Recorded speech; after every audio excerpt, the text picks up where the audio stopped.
আসসালামু আলাইকুম, সবাই কেমন আছেন? আশা করি ভালো আছেন। আমিও আলহামদুলিল্লাহ অনেক ভালো আছি। মা হয়ে মেয়ের বিয়ে দিতে চলে যাচ্ছি আমি ঢাকা। বাই দ্য ওয়ে, আমার কিন্তু বিয়ে হয় নাই, কিন্তু মেয়ের বিয়ে দিচ্ছি। বাসা থেকে বের হয়েছিলাম না খেয়ে, অনেক তাড়াহুড়োয় চলে আসছি। পরে যাওয়ার পথে আমরা একটা রেস্টুরেন্ট দেখতে পেলাম, মেঘা ফুড ভিলেজ। রেস্টুরেন্টটা ঢুকে গেলাম। রেস্টুরেন্টের ভিতরে গিয়ে আগে আমি খাবার আইটেমগুলো দেখি, পরে কিছু খেয়ে আমরা আবারও রওনা দিলাম ঢাকার উদ্দেশ্যে। সবই ভাল লাগে, কিন্তু আমার জার্নি করতে একটুও ভালো লাগতেছিল না। আমি তো খুব ক্লান্ত হয়ে পড়লাম। যেটা ভালো লাগে না, এর জন্য এটাই বেশি করতে হয়, আমার জার্নিটাও বেশি করতে হয়। তো অবশেষে জার্নি করতে করতে পৌঁছে গেলাম। গিয়ে দেখতেছিলাম যে মাত্র ডেকোরেশন শুরু করতেছিল। আজকে গায়ে হলুদ, আর আমি আজকেই রওনা দিয়েছি 2টা বাজে। তো 5টার ভিতর আমি পৌঁছে গেছি। আমি ভাবতেও পারি না যে এত তাড়াতাড়ি চলে আসতে পারবো। বিয়ে বাড়ি বলে কথা, যে যার মতো সাজুগুজু করতে ব্যস্ত।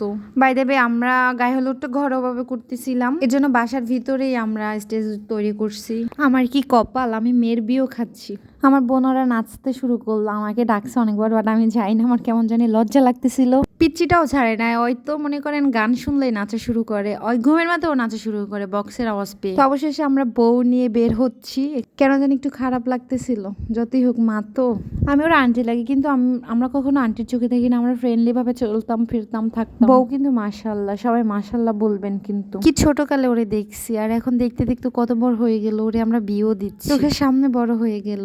আমি মনে করেও আমাদের কাছে এখনো ছোট আছি, সেই পিচ্চি গালে দেখছি। আমরা মেয়ে মানুষ, আর আমাদের যেতেই হবে অন্যের ঘরে। জন্য একটু দোয়া করবেন যাতে আল্লাহ ওকে ভালো রাখে, সুস্থ রাখে, ওর সংসার জীবন ভালো থাকে। আমার না বিয়ের কথা মনে পড়লে আমার খুব কান্না পায়, অন্যের বিয়ে দেখলেও আমার খুব খারাপ লাগে। যাক, সবাই ভালো থাকেন, সুস্থ থাকেন, আর সবাই ভিডিওতে বেশি বেশি লাইক কমেন্ট শেয়ার করবেন। আল্লাহ হাফেজ।